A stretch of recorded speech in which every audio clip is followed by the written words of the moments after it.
नमस्कार दोस्तों। अहमदाबाद एक ऐसा शहर जो अपने व्यापार, संस्कृति और जीवंतता के लिए जाना जाता है, लेकिन इसकी चमकती गलियों के पीछे कुछ ऐसी कहानियां भी पनपती है जो सुनकर रूह कांप उठती है। कहानियां जहां रिश्तों की डोर इतनी उलझ जाती है कि वो खून से रंगीन हो जाती है। आज हम आपको एक ऐसी कहानी सुनाने जा रहे हैं, एक ऐसी मर्डर मिस्ट्री जिसने सबको झकझोर दिया और जिसे दृश्यम फिल्म की कहानी से कम नहीं आंका जा रहा है। कहानी शुरू होती है समीर अंसारी से। बिहार के रहने वाले समीर बेहतर भविष्य की तलाश में अहमदाबाद आए थे। यहीं उनकी मुलाकात हुई रूबी से। प्यार हुआ, शादी हुई और एक सामान्य मध्यम वर्गीय जीवन की शुरुआत हुई। सब कुछ ठीक चल रहा था, या कम से कम ऐसा ही दिखाई दे रहा था। लेकिन हर रिश्ते की नींव हमेशा मजबूत नहीं रहती। धीरे धीरे समीर और रूबी के बीच दरार आने लगी। इस दरार की वजह था एक तीसरा शख्स, इमरान। रूबी और इमरान के बीच एक अवैध संबंध पनप रहा था, जो धीरे धीरे उनके जीवन पर हावी होता जा रहा था। जब समीर को इस बात का पता चला तो घर में तूफान खड़ा हो गया। झगड़े बढ़ने लगे। समीर अपनी पत्नी से इस रिश्ते को खत्म करने की बात कह रहा था, लेकिन रूबी और इमरान के दिमाग में कुछ और ही चल रहा था।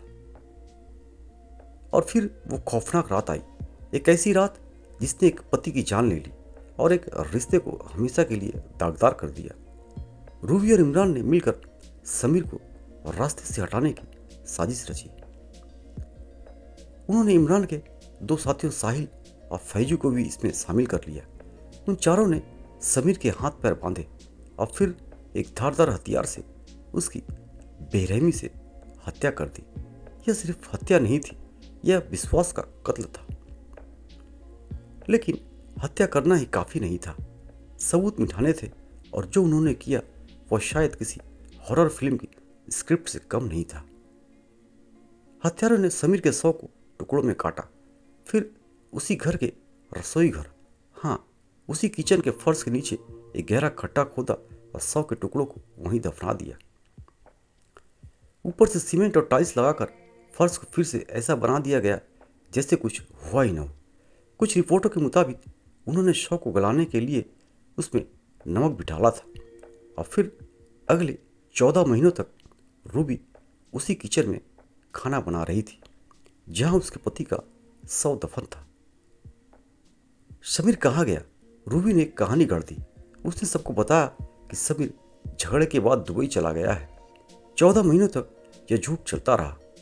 कोई नहीं जानता था कि जिस घर में रूबी हंसी खुशी रह रही थी, उसके किचन के फर्श के नीचे एक भयानक राज दफन था।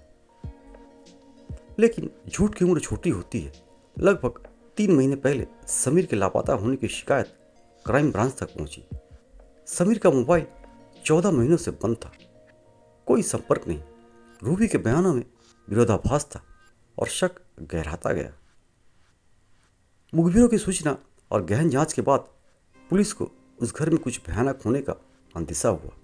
रूबी और इमरान को हिरासत में लिया गया और आखिर में जब सच का सामना हुआ तो उन्होंने अपना गुनाह कबूल कर लिया। पुलिस ने किचन में खुदाई की और जो मिला उसने सबको स्तब्ध कर दिया। समीर अंसारी का मानव कंकाल। लेकिन यह सिर्फ एक हत्या नहीं थी, यह इंसान की रिश्तों में टूटते भरोसे और लालच की एक दर्दनाक कहानी थी। अहमदाबाद की यह दृश्यम मर्डर मिस्ट्री हमें यह याद दिलाती है कि अपराध कितना भी छिपाने की कोशिश की जाए, सच एक दिन सामने आ ही जाता है। पुलिस अब बाकी आरोपियों की तलाश में है और समीर को न्याय दिलाने की प्रक्रिया जारी है। एक भयानक कहानी जो हमें सोचने पर मजबूर कर देती है। दोस्तों, इस घटना के बारे में आपकी क्या राय है? कमेंट बॉक्स में कमेंट करें। इस वीडियो को लाइक और शेयर करें और ऐसे ही आपराधिक कहानी के लिए हमारे इस चैनल को सब्सक्राइब करें। सतर्क रहें, सुरक्षित रहें। जय हिंद।